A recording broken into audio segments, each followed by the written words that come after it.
Assalamualaikum. Beta, in this video lecture, I will start delivering the lectures on gynecology, right? And remember, beta, the entire video lecture is from your 10 teachers, right? I'll be following this book, right? I'll try to cover the entire book with the prepared notes, right? The entire notes are beta from your 10 teachers, each and every word, right? In summarized form and in kind of form that will surely save your time. So starting with this lecture, this chapter, the implantation and the early pregnancy disorders, right? um, we'll talk a little about implantation and then the early pregnancy disorders. The main focus will be on the early pregnancy disorders, जिसमें हम miscarriages पढ़ेंगे, ठीक है?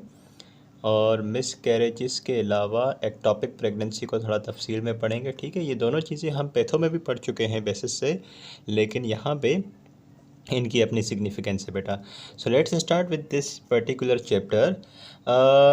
How does बेटा implantation occur? Let me tell you what happens that if let's suppose this is the uterus, right, and this is the fallopian tube and on the other hand this is ovary, let's suppose, okay. Right, this is ovary. And what happens बेटा after ovulation, जैसे ही egg यहाँ से निकलता है और आपके fallopian tube में आता है, तो यहाँ पे आपका क्या बन जाता है? कॉर्पस ल्यूटियम बन जाता है, ठीक है. एग यहाँ पे आता है, ठीक है, और पीछे कॉर्पस ल्यूटियम बन जाता है. अगर ये एग फर्टिलाइज हो जाता है और ये जाइगोट बन के ब्लास्टोसिस्ट बनता है और ये यहाँ पे इम्प्लांट हो जाता है आपके एंडोमेट्रियम में, तो लाजमी है कि बेटा आपकी जो एंडोमेट्रियम है वो वेल नरिश्ड हो. तो इस एंडोमेट्रियम को वेल नरिश्ड बनाने के लिए ये जो आपका कॉर्पस ल्यूटियम है ये भरपूर प्रोगेस्ट्रॉन देता है, और ये प्रोगेस्ट्रॉन है जो कि आपके एंडोमेट्रियल लाइनिंग को प्रिपेयर करके रखता है ताकि ये ब्लास्टोसिस्ट आपका आसानी के साथ इम्प्लांट हो सके एक बहुत ज़बरदस्त इन्वायरमेंट में, ठीक है बेटा. तो ऐसे चीज़ को फॉलो करते हैं. देखे ज़रा, ओव्यूलेशन के बाद क्या होता है? पीछे ओवरी में कॉर्पस ल्यूटियम बनता है, ठीक है, और कॉर्पस ल्यूटियम का क्या काम होता है? वो बेटा प्रोगेस्ट्रॉन रिलीज़ करता है. And progesterone it does what? It actually prepares your endometrium for implantation. Endometrium को बनाने में ईस्ट्रोजन का अपना रोल होता है, प्रोगेस्ट्रॉन का अपना रोल होता है. प्रोगेस्ट्रॉन का बहुत ज़बरदस्त इफेक्ट होता है. देखें, प्रोगेस्ट्रॉन का क्या एंडोमेट्रियम पे इफेक्ट होता है बेटा? जो प्रोगेस्ट्रॉन होता है ना, वो लिखने की ज़रूरत नहीं है खैर, लेकिन प्रोगेस्ट्रॉन एंडोमेट्रियम की प्रोलिफरेशन को कम करता है और एंडोमेट्रियम की जो सीक्रेटरी एक्टिविटी है, जो वस्क्युलैरिटी है, उसको इंक्रीज़ करता है, ठीक है बेटा. तो कॉर्पस ल्यूटियम से आएगा प्रोगेस्ट्रॉन. प्रोगेस्ट्रॉन जो है एंडोमेट्रियम को प्रिपेयर करेगा फॉर सेफ इम्प्लांटेशन, और बाद में क्या होगा? अगर फर्टिलाइजेशन हुई थी, जाइगोट बना था, तो ब्लास्टोसिस्ट बेटा इम्प्लांट हो जाएगा. खास करके इस ब्लास्टोसिस्ट की जो सिंसिशियोट्रोफोब्लास्टिक सेल्स होंगे, जो सिंसिशियोट्रोफोब्लास्टिक आउटग्रोथ्स होती हैं, वो जाके इसमें इम्प्लांट हो जाएंगी बेटा, ठीक है. और क्या होगा कि जो आपके सिंसिशियोट्रोफोब्लास्टिक सेल्स होते हैं बेटा, वो HCG रिलीज़ करते हैं, that is human chorionic gonadotropic hormone. और ये HCG क्या करेगा? कॉर्पस ल्यूटियम को पॉजिटिव फीडबैक देगा कि आप जो है इन्वोल्यूट ना हों, प्रोगेस्ट्रॉन आप देते रहें. ये जो आपका ब्लास्टोसिस्ट है, इस पे जो सिंसिशियोट्रोफोब्लास्टिक सेल्स बनेंगे वो क्या करेंगे? HCG रिलीज़ करेंगे, और HCG क्या करेगा? आपके कॉर्पस ल्यूटियम को पॉजिटिव फीडबैक देगा ताकि प्रोगेस्ट्रॉन आता रहे और कॉर्पस ल्यूटियम इन्वोल्यूट ना हो, डिजनरेट ना हो, ठीक है. तो बेटा आपका कॉर्पस ल्यूटियम जो है वो प्रोगेस्ट्रॉन देता रहेगा भरपूर अमाउंट में, और इससे क्या होगा कि मेंस्ट्रुएशन प्रिवेंट हो जाएगी, मेंसेस नहीं आएंगे. जाहिर सी बात है, प्रोगेस्ट्रॉन आता रहेगा तो एंडोमेट्रियल लाइनिंग जो है वो बरकरार रहेगी, तो मेंसेस नहीं आएंगे, और जाहिर सी बात है आपका जो अर्ली कॉन्सेप्टस है उसको भी सपोर्ट मिलेगी अगर एंडोमेट्रियम हेल्दी होगा, प्रोगेस्ट्रॉन आता रहेगा. तो ये जो कॉर्पस ल्यूटियम की तरफ से सपोर्ट है बेटा, ये 8 हफ्ते के लिए रहती है. 8 हफ्ते के बाद आपको पता है प्लेसेंटल टिश्यू बनना स्टार्ट हो जाता है. फिर प्लेसेंटा जो है वो मेन सोर्स बन जाता है प्रोगेस्ट्रॉन का. फिर कॉर्पस ल्यूटियम का काम नहीं रहता। तो शुरू के जो 8 हफ्ते हैं प्रेगनेंसी के बेटा, उसमें आपका जो कॉर्पस ल्यूटियम है वो आपको प्रोजेस्टेरोन प्रोवाइड करता है, और वो प्रोजेस्टेरोन एंडोमेट्रियम को हेल्दी रखता है, जिसकी वजह से इम्प्लांटेशन भी हो पाती है, और वो अर्ली जो कॉन्सेप्टस है वो ग्रो भी कर पाता है एक्चुअली वहाँ पे। 8 हफ्ते के बाद अर्ली प्लेसेंटल टिश्यू बनना स्टार्ट हो जाता है, और वो प्लेसेंटा जो है फिर till the end of pregnancy आपको प्रोजेस्टेरोन देता रहता है, जिसकी वजह से एंडोमेट्रियम हेल्दी रहता है। ठीक है बेटा, तो ये तो कुछ बुनियादी बातें आपको समझ आ गई हैं रिलेटेड इम्प्लांटेशन। ठीक है, नाउ कुछ और टर्म्स हैं बेटा, उन टर्म्स के बाद हम जाएंगे मिसकैरेज पे, और मिसकैरेज के बाद एक्टोपिक प्रेगनेंसी पे। व्हाट इज़ बायोकेमिकल प्रेगनेंसी बेटा, ये आपकी टीटी में है, that is 10 teachers. So biochemical pregnancy is the positive pregnancy test just prior to time of expected period,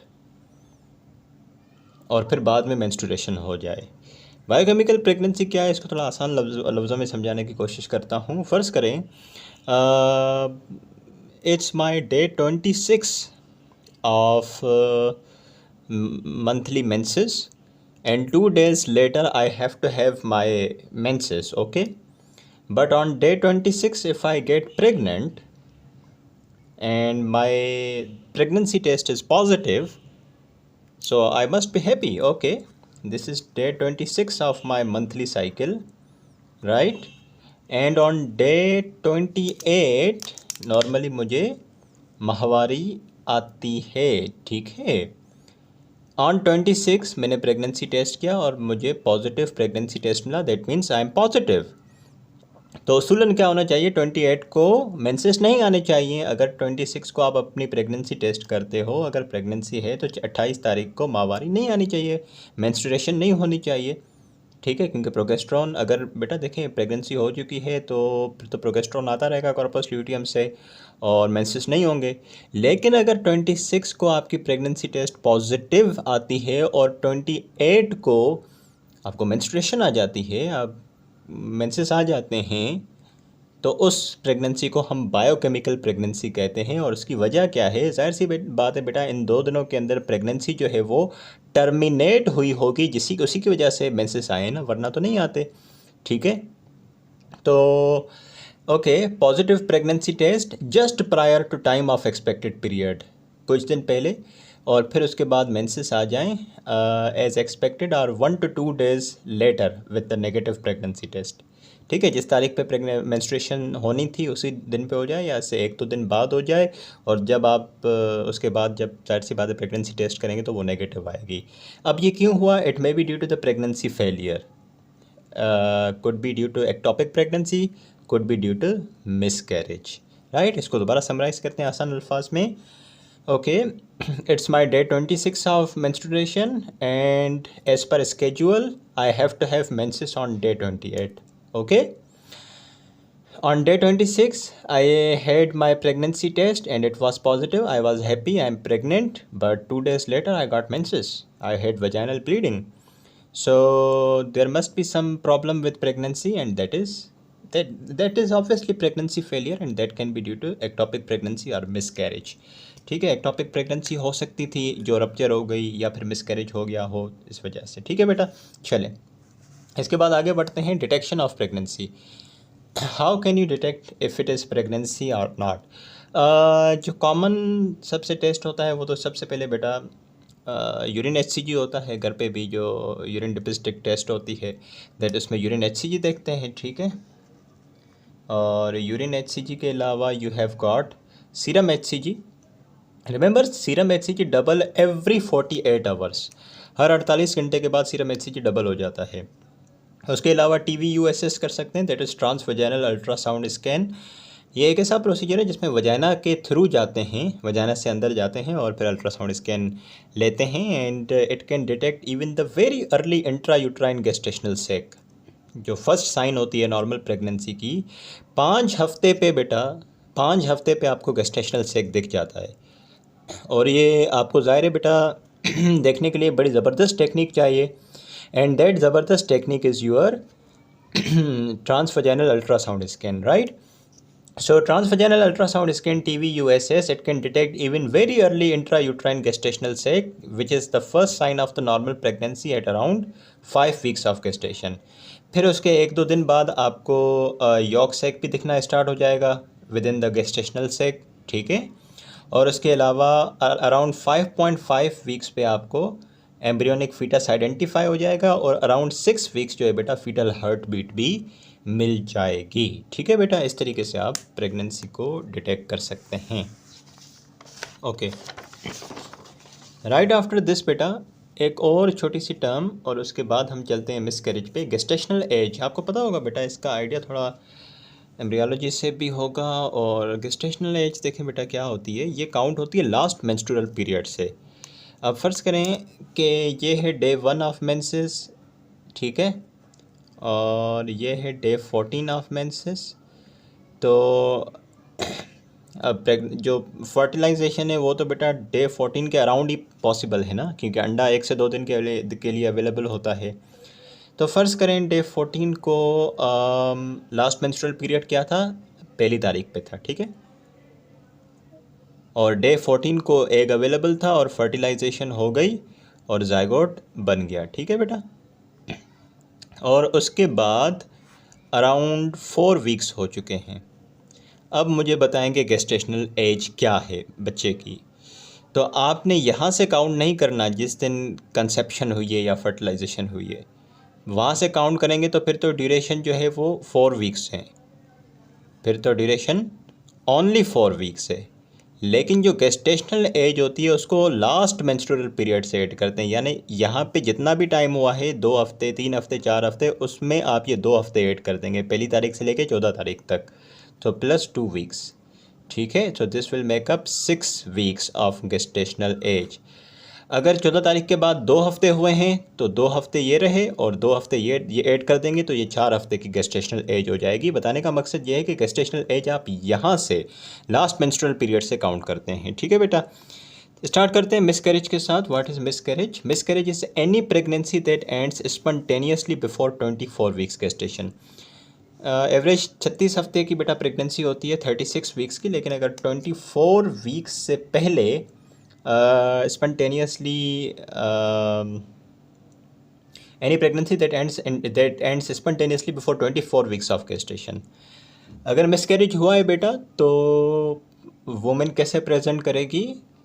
with the vaginal bleeding being the most common sign। the most common sign of the miscarriage is the vaginal bleeding, और साथ में abdominal pain plus minus होता है, हो भी सकता है नहीं भी हो सकता, जाहिर सी बात है ब्लीडिंग है तो वो मोस्टली देखने को ही मिलता है। एटियोलॉजिक फैक्टर्स क्या हैं बेटा? मिसकैरेज के पीछे क्या रीज़न हो सकता है, क्यों मिसकैरेजेस हो रहे हैं? सबसे पहला रीज़न हो सकता है क्रोमोसोमल एबनॉर्मेलिटीज़। क्रोमोसोमल एबनॉर्मेलिटीज़ बच्चे के अंदर बहुत सारी क्रोमोसोमल एबनॉर्मेलिटीज़ हो सकती हैं बेटा, additions, deletions, chromosomal translocations, right, trisomies, monosomies. So any chromosomal abnormality in the fetus may be responsible for its miscarriage. Okay, ज़रूर नहीं है फीटस में ही मसला हो, मदर के अंदर कुछ प्रॉब्लम हो सकते हैं, जैसे कि मदर के अंदर कोई मेडिकल या एंडोक्राइन डिसऑर्डर हो। सबसे इंपॉर्टेंट एंडोक्राइन डिसऑर्डर जिसकी वजह से मिसकैरेजेस देखने को मिलते हैं, that is hypothyroidism, right. Okay, उसके अलावा यूट्राइन एबनॉर्मेलिटीज़ हो सकती हैं, यूट्राइन में बड़े सारे मसले हो सकते हैं जिसकी वजह से इम्प्लांटेशन नहीं होगी और मिसकैरेज हो जाएगा। यूट्रस में पॉलिप्स हो सकते हैं, यूट्रस में बड़े बड़े फाइब्रॉइड्स हो सकते हैं, ठीक है। तो इस वजह से बेटा मिसकैरेज के चांसेस बढ़ जाते हैं। एक और रीज़न दैट इज़ इन्फेक्शंस, सबसे common pelvic inflammatory disease PID, इसकी वजह से भी जो है मिसकैरेजेस होते हैं बेटा और सक्सेसफुल प्रेगनेंसी नहीं हो पाती। कुछ ड्रग्स हैं या फिर कुछ केमिकल्स हैं जो मदर लेती है जिसकी वजह से मिसकैरेज हो सकती है, 24 हफ्ते से पहले प्रेगनेंसी टर्मिनेट हो सकती है। इंसिडेंस की बात करें तो मदर की एज जितनी ज़्यादा होगी मिसकैरेज का चांस उतना ज़्यादा होगा। Risk of miscarriage is directly proportional to the maternal age. The greater the maternal age the higher the risk of miscarriage. अब मिसकैरेज के कुछ टाइप्स को डिस्कस करते हैं बेटा, ना कि डिस्कस करते हैं, उनको कंपेयर भी करते हैं। I have discussed a lot about these miscarriages in the pathology lecture, so let's start with very first. Threatened miscarriage and inevitable miscarriage, इसका फ़र्क मैंने लेक्चर्स में बताया था बेटा। थ्रेटेंड मिसकैरेज वो मिसकैरेज होता है जिसमें अभी बच्चे की डेथ नहीं होती, fetus is still alive. Inevitable miscarriage is that miscarriage in which actually fetal tissue is dead, it is not alive any more. ठीक है, तो अब बेटा हम हर मिसकैरेज में 3 चीज़ों को स्टडी करेंगे जो आपके 10 टीचर्स में गिवन है। Number 1 is the ultrasound scan findings, clinical picture and what is the possible management. Okay, अगर थ्रेटेंड मिसकैरेज की बात करें तो ज़ाहिर है बेटा इंट्रा यूट्राइन प्रेगनेंसी होती है, गेस्टेशनल सेक होगा, यॉक सेक भी मौजूद होगा और फीटल हार्ट एक्टिविटी भी मौजूद होगी, क्योंकि थ्रेटेंड मिसकैरेज है ही वो मिसकैरेज जिसमें बच्चे को नो डाउट बहुत थ्रेट हुआ है, इंजरी हुई है, हार्म हुआ है, लेकिन fetus is still alive. So the good news is that the fetal heart activity is there.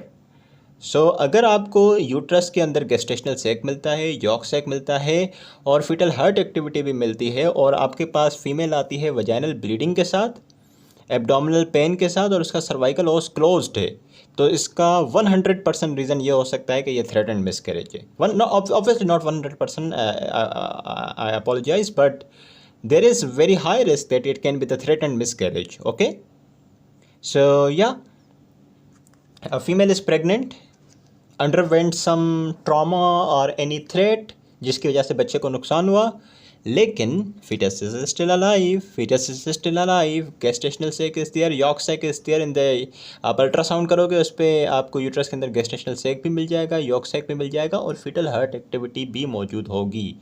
ठीक है, लेकिन फीमेल कंप्लेन क्या करेगी, वजाइना से ब्लीडिंग हो रही है, एब्डोमिनल पेन है और सर्वाइकल ओस क्लोज है। ठीक है, ये ओस है ना बेटा, ये क्लोज है। इससे क्या पता चलता है ओस के क्लोज होने से? ओस के क्लोज होने से ये पता चलता है कि ऊपर जो फीटस है वो मौजूद है, वो उसकी डेथ नहीं हुई। अगर फीटस की डेथ हुई होती तो वो जो फीटल टिश्यू था वो लाजमी सर्वाइकल ओस को पेनिट्रेट करके नीचे जाने की कोशिश करता और सर्वाइकल ओस क्लोज नहीं रहता, वो खुल जाता।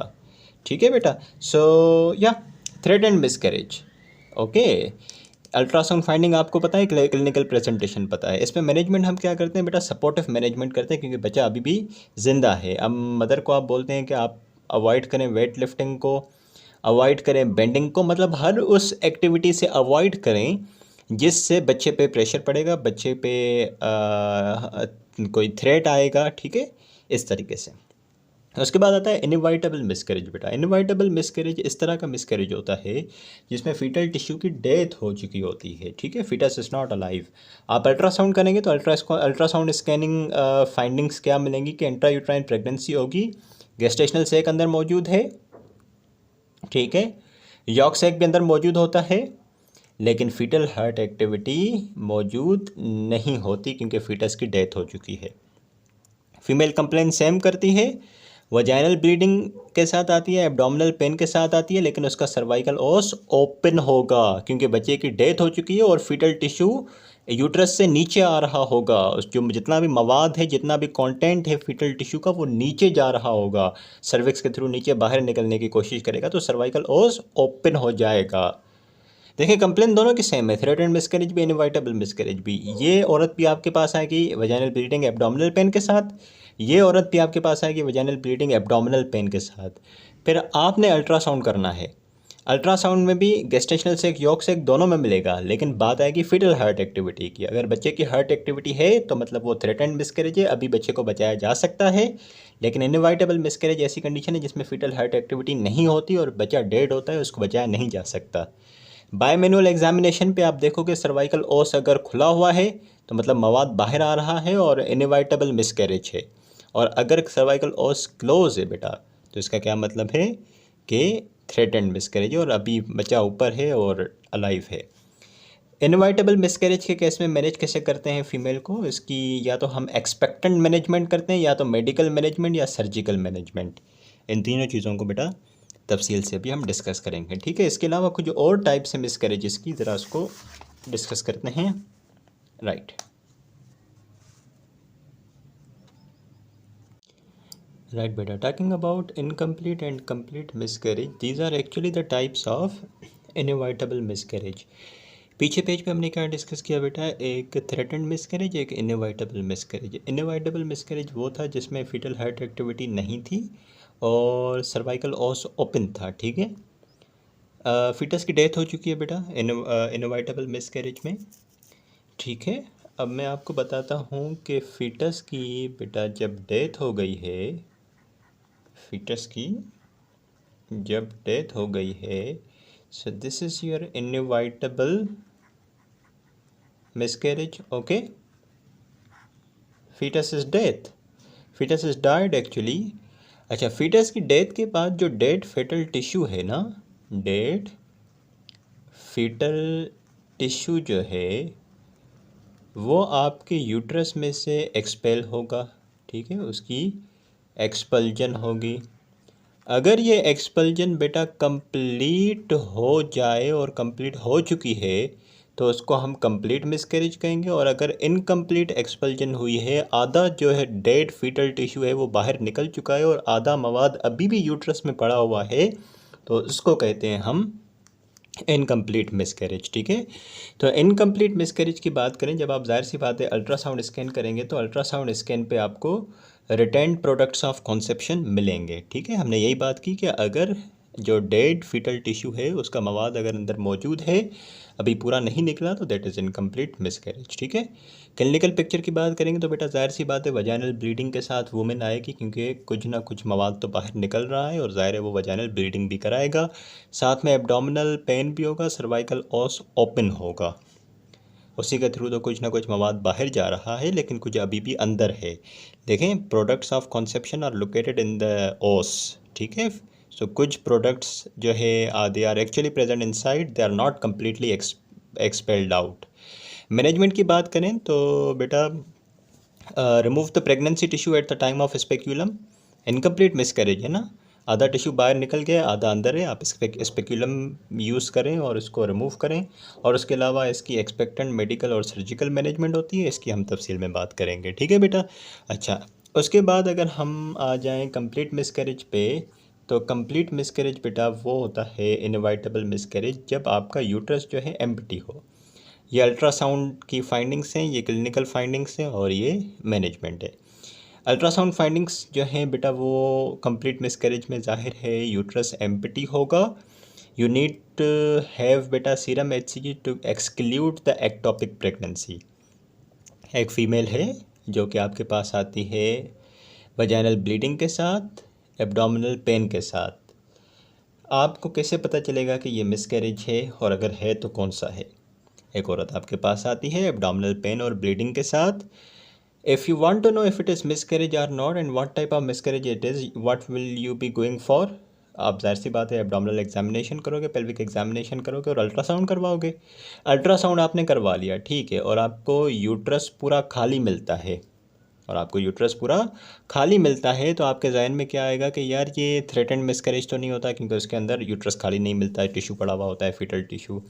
अच्छा, ये इनएविटेबल मिसकैरेज की इनकम्प्लीट टाइप तो नहीं हो सकती, इनकम्प्लीट मिसकैरेज होता तो अंदर फीटल टिश्यू मिलता है। हाँ, ये कंप्लीट मिसकैरेज हो सकता है, क्योंकि कंप्लीट मिसकैरेज ऐसा होता है जिसमें आपका यूट्रस पूरा खाली हो जाता है। तो आप जो है फिर आपके जहन में आएगा कि it may B ectopic pregnancy, भले यूट्रस खाली है, हो सकता है कि प्रेगनेंसी ऊपर हो फलोपियन ट्यूब में या ओवरी में एज एन एक्टोपिक प्रेगनेंसी, तो आप कन्फर्मेटरी सीरम HCG भी कराते हैं। अगर सीरम HCG 0 पे है तो इसका मतलब सीधा सीधा ये है कि यूट्रस में प्रेगनेंसी थी जो कि अब पूरी मिसकैरेज हो चुका है और वो बाहर निकल चुकी है, ठीक है, सिंपल, ठीक है। और अगर HCG एलिवेटेड है तो you need to look for ectopic pregnancy, हो सकता है फलोपियन ट्यूब में प्रेगनेंसी हो, ठीक है बेटा। इसी तरीके से इसकी भी सपोर्टिव मैनेजमेंट होती है, इसमें ज़्यादा हम मेडिकल सर्जिकल मैनेजमेंट करते ही नहीं है, क्योंकि फीटल टिश्यू तो सारा बाहर निकल चुका है, यूट्रस खाली हो चुका है, सिर्फ सपोर्ट देनी पड़ती है पेशेंट को and she will be fine, right.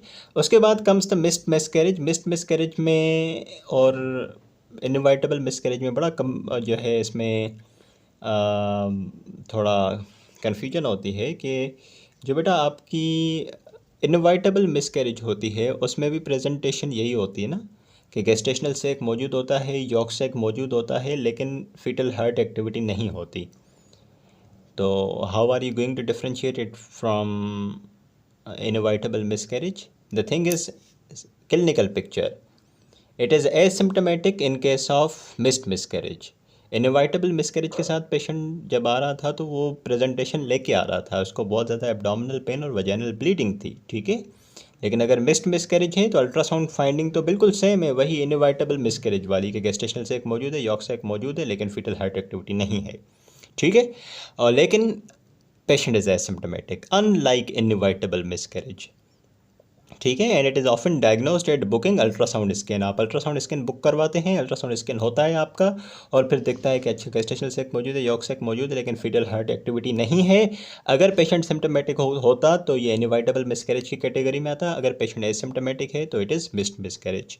Management should be expectant, medical और सर्जिकल, जिसकी मदद से हम फीटल टिश्यू को बाहर निकालेंगे, ठीक है। और उसके बाद एक और टर्म इन्होंने दी हुई है, दैट इज़ ब्लाइटेड ओवम। ब्लाइटेड ओवम ऐसी कंडीशन है जिसमें बेटा यूट्रस में गेस्टेशनल सैक तो होता है, लेकिन फीटल पोल अभी तैयार नहीं होता, ठीक है बेटा। इसकी भी एक्सपेक्टेंट मेडिकल और सर्जिकल मैनेजमेंट होती है। It is not of that importance, but you need to keep in your mind the threatened abortion, the types of inevitable miscarriage and the missed miscarriage, right? And right after that we need to discuss some investigations and obviously the management criteria of miscarriages. So हमने अभी तक बेटा miscarriages की types को discuss किया। अब miscarriage की investigation possibly हम क्या कर सकते हैं। हमने अभी तक जो डिस्कस किया बेटा वो था ट्रांसवैजाइनल अल्ट्रासाउंड स्कैन, TVUSS, ठीक है। अच्छा, अब इसमें डायरेक्टली हम ट्रांसवैजाइनल अल्ट्रासाउंड स्कैन नहीं करते बेटा, इसकी ज़ाहिर सी बात है एक टिपिकल अप्रोच होती है, उसको डिसिप्लिन को फॉलो करना पड़ता है। सबसे पहले हम हिस्ट्री टेकिंग की तरफ जाते हैं। हिस्ट्री टेकिंग के बाद, क्योंकि अबॉर्शन एक ऑब्वियसली इमरजेंसी सिचुएशन है, तो यू गो फॉर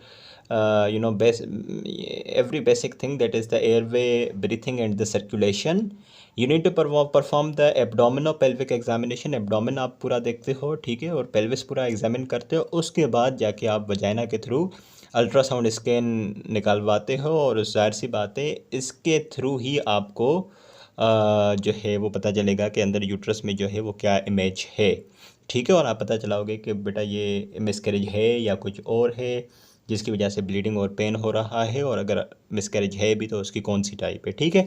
उसके साथ कुछ और बेसलाइंस जिसमें एक CBC और RH फैक्टर लाजमी करवाएंगे। CBC इसलिए करवाएंगे ताकि ज़ाहिर सी बात है बेटा, इतना ब्लीडिंग के साथ एक औरत आ रही है तो वो सीवियरली अनीमिक तो नहीं हो गई है, तो CBC करवाना ज़रूरी है।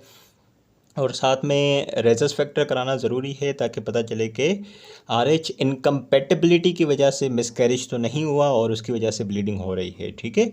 बहुत केसेस में बेटा होता है RH इनकम्पेटिबिलिटी होती है और उसकी वजह से मिसकैरेज होता है और बच्चा लॉस हो जाता है और वजाइनल ब्लीडिंग होती है, तो RH फैक्टर कराना भी लाजमी है। ये कुछ बेटा डिसिप्लिन है जिसको फॉलो करते हैं इन्वेस्टिगेशन के लिए। उसके बाद मैनेजमेंट की जब बारी आती है तो हमारे पास 3 अप्रोचेस हैं। एक होता है नेचुरल और एक्सपेक्टेंट मेथड, एक होता है मेडिकल और एक होता है सर्जिकल मेथड, ठीक है।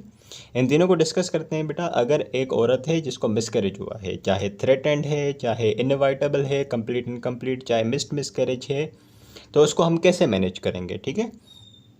औरत तो आपको आके ये नहीं बोले कि बेटा कि मुझे जो है मिस्ड मिसकैरेज हुआ है, वो तो आपके पास आएगी, डॉक्टर साहब मुझे बहुत पेट में दर्द हो रहा है और बहुत वजाइनल ब्लीडिंग हो रही है, बहुत खून पड़ रहा है। तो आपने इसको कैसे मैनेज करना है, उसके 3 अप्रोचेस हैं। सबसे पहला होता है नेचुरल तरीका कि खुद ब खुद ठीक हो जाएगा। वो उसमें देखना पड़ता है कि पेशेंट के सिम्टम ज़्यादा हैं कम हैं उस एतबार से। अगर उससे नहीं होता तो आपके पास मेडिकल मैनेजमेंट है, और मेडिकल मैनेजमेंट में व्हाट यू डू बेटा, यू प्रोवाइड सम ड्रग्स जिसकी वजह से जो डेड टिश्यू है फीटस का जो मिसकैरी हो चुका है उसकी वजह वो फिर बाहर निकल आता है आपके वजाइना से।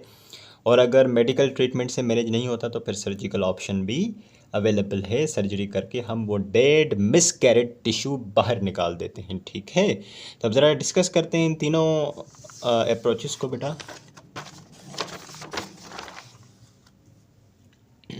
Okay, one is expectant management, that is the natural management.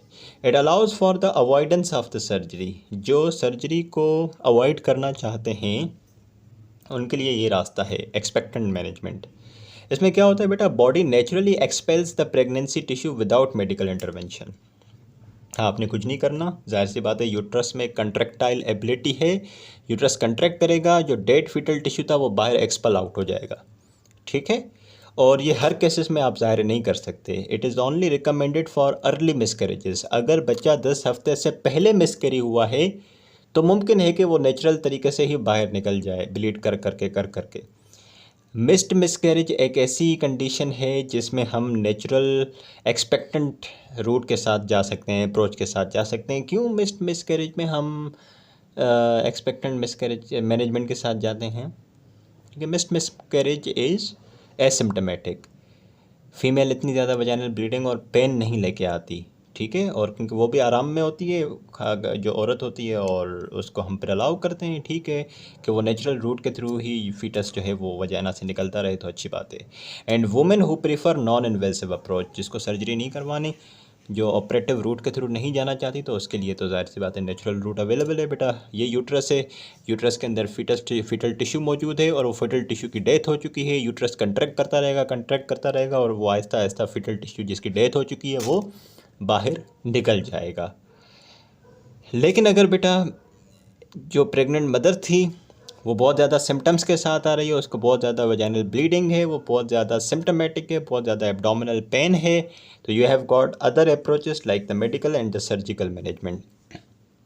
Medical management की बात करते हैं बेटा। मेडिकल मैनेजमेंट में हमें क्या कराना है, ऐसी ड्रग्स देनी है जो आपका जो यूट्रस है बेटा उसकी कंट्रैक्शन करा दें, और यूट्रस जब बहुत ज़्यादा पावरफुली कंट्रैक्ट करेगा, और उसके थ्रू ही पॉसिबल है कि जो डेड फीटल टिश्यू है जो मिसकैरी हो चुका है वो बहुत जल्दी जो है वजाइना से बाहर आ जाएगा। तो उसमें कम्बिनेशन देते हैं बेटा कुछ ड्रग्स का। एक है आप देते हैं मीज़ोप्रोस्टोल, ठीक है, और आप एक देते हैं मिफिप्रेस्टोन, सही है। एक आप प्रोवाइड करते हैं मीज़ोप्रोस्टोल प्लस मिफिप्रेस्टोन, एक कम्बिनेशन में देते हैं, ठीक है। मीज़ोप्रोस्टोल जो है वो प्रोस्टाग्लैंडिन E1 का एनालॉग है, और जो मिफिप्रास्टोन है वो प्रोगेस्ट्रॉन एंटागोनिस्ट है। दोनों का बड़ा ज़बरदस्त रोल है फीटल टिश्यू को जो मर चुका है, डेड हो चुका है, उसको बाहर निकालने का। क्यों? क्योंकि मीज़ोप्रोस्टोल जो है प्रोस्टाग्लैंडिन E1 एनालॉग है। प्रोस्टाग्लैंडिन्स का क्या रोल होता है बेटा आपके यूट्रस पे? कंट्रैक्शन कराना। प्रोस्टाग्लैंडिन E1 एनालॉग मीज़ोप्रोस्टोल जब आप देंगे सबलिंगुअली या वजाइनली, बहुत स्ट्रॉन्ग कंट्रैक्शन करा देगा आपके यूट्रस की। जब जाहिर सी बात है यूट्रस इतना स्ट्रांगली कंट्रैक्ट करेगा, उसके अंदर जो मवाद होगा, जो डेड फीटल टिश्यू है जो मिसकैरी हो चुका है, वो फटाफट से बाहर आ जाएगा ब्लीडिंग के साथ। और साथ में आप जो है प्लस प्रोगेस्ट्रॉन एंटागोनिस्ट भी दे रहे हैं, मिफिप्रेस्टोन। ये प्रोगेस्ट्रॉन एंटागोनिस्ट है। तो प्रोगेस्ट्रॉन का क्या इफ़ेक्ट होता है बेटा एंडोमेट्रियम पे? एंडोमेट्रियम को बिल्ड करना, उसकी वस्कुलैरिटी बनाना, उसके अंदर सिक्रेटरी चेंजेस लेके आना।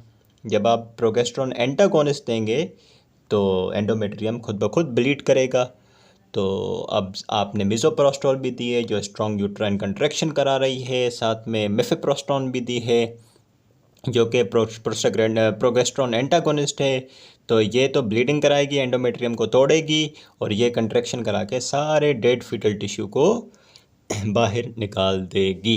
2 से 3 दिन बहुत तेज़ ब्लीडिंग होती है बेटा, और इसी तरीके से जो डेड फीटल टिश्यू है वो बाहर आ जाता है, ठीक है। लेकिन ये ड्रग्स लेने का थोड़ा सा मसला ये है कि पेन बहुत होता है और वॉमिटिंग और डायरिया की कंप्लेन करती है वुमेन, तो उसको रिलीफ़ करने के लिए साथ में आप एंटी एमेटिक्स देते हैं और एनाल्जेसिक्स देते हैं। दर्द रिलीफ़ करने के लिए बहुत अच्छी ज़बरदस्त एनसेट्स अवेलेबल हैं, ठीक है, कोई भी आप दे सकते हैं। और एंटी एमेटिक्स बहुत सारे यूज़ करते हैं, for example if I am not wrong on डेंस्टिरोन जो कि ऑनसेट के नाम से अवेलेबल है। Different obviously brand names are there, and okay, so you are clear with this first combination, ठीक है बेटा।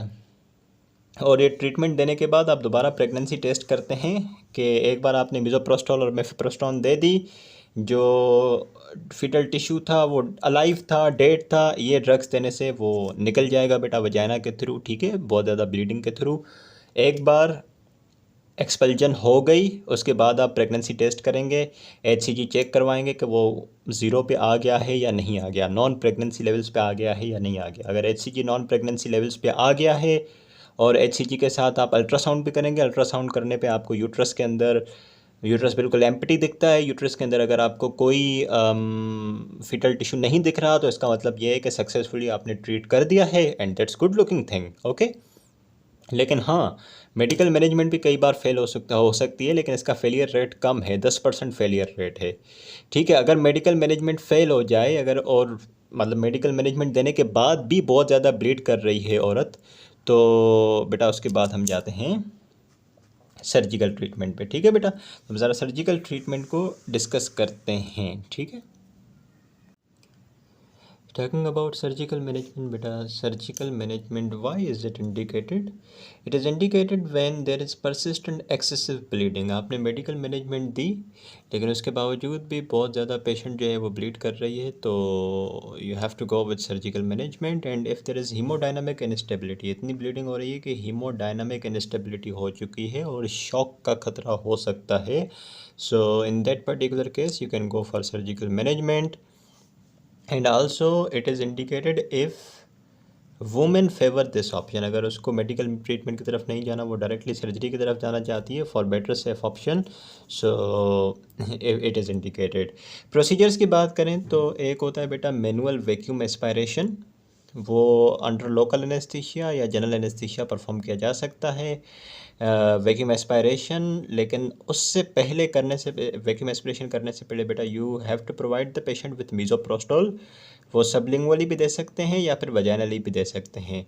वैक्यूम एस्पायरेशन करने से पहले मीज़ोप्रोस्टोल देने की क्या ज़रूरत है बेटा, क्योंकि मीज़ोप्रोस्टोल जो है वो सर्विक्स की राइपनिंग करता है, सर्विक्स को सॉफ्ट बना देता है, उसको डायलेट कर देता है। क्यों करना ज़रूरी है सर्विक्स को सॉफ्ट और डायलेट बिफोर वैक्यूम एस्पायरेशन? ताकि जो आपका जो इंस्ट्रूमेंट है that is suction curate insertion हो पाए बड़ी आसानी से। और अगर जाहिर सी बात है बेटा, जो आपका सर्विक्स से बहुत तंग होगा, बहुत हार्ड होगा, उस वक्त जब आप इंस्ट्रूमेंट पास करेंगे तो बहुत मुमकिन है कि आपका जो सर्विक्स है उसका ट्रॉमा हो जाए और सर्विक्स का हेमरेज भी हो सकता है। तो इसलिए आप मीज़ोप्रोस्टोल प्रोवाइड करते हैं ताकि जो आपका सर्विक्स है वो सॉफ्ट भी हो जाए और थोड़ा डायलेट भी हो जाए, जब आप इंस्ट्रूमेंट पास करें तो बड़ी आसानी से हो जाए। ठीक है, क्या ड्रॉबैक्स हो सकते हैं बेटा सर्जिकल मैनेजमेंट के? सबसे बड़ा ड्रॉबैक है रिस्क ऑफ यूट्राइन परफोरेशन।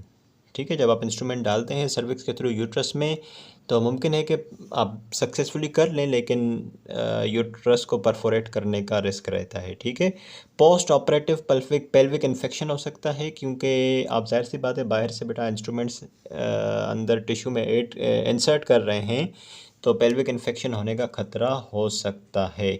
और उसके अलावा सर्वाइकल ट्रॉमा भी हो सकता है, सर्विक्स का ट्रॉमा पॉसिबल है, और फिर बाद में चल के सर्वाइकल इनकॉम्पिटेंस हो सकती है। इसीलिए लाजमी हम मीज़ोप्रोस्टोल भी देते हैं ताकि पॉसिबल हम राइपनिंग कर सकें सर्विक्स को और सर्विक्स को डायलेट कर सकें। ठीक है बेटा, अब ये हमने बात कर ली राइट एक्सपेक्टेंट मेडिकल और सर्जिकल मैनेजमेंट की। ठीक है बेटा, अब इसके बाद काउंसलिंग का बहुत बड़ा रोल होता है और होना भी चाहिए। काउंसलिंग करना लाजमी है बेटा पेशेंट की जिसका मिसकैरेज हुआ है, क्योंकि miscarriage is very distressing experience, it can have some psychological impact on the mother, so counseling is very much necessary. It can be a feeling of depression and anxiety, and patients should be counseled that they are not to blame their loss and most miscarriages are not recurrent. आपको घबराने की ज़रूरत नहीं है, इसमें आपका कोई कसूर नहीं है और सारे मिसकैरेजेस रिकरेंट नहीं होते। ऐसा नहीं है कि अभी आपको मिसकैरेज हुआ है तो अगली प्रेगनेंसी भी मिसकैरेज में जाएगी। रिकरेंट मिसकैरेजेस होते हैं, यानी कि एक बच्चा मिसकैरेज हुआ, फिर दूसरा, फिर तीसरा बच्चा भी मिसकैरेज हुआ, लेकिन ये कॉमन नहीं है। ठीक है, तो इसलिए घबराएं नहीं और आप जो है अपनी हेल्दी लाइफ गुजारते रहें। ठीक है बेटा, अब इसके बाद डिस्कस करते हैं ज़रा रिकरेंट मिसकैरेज को।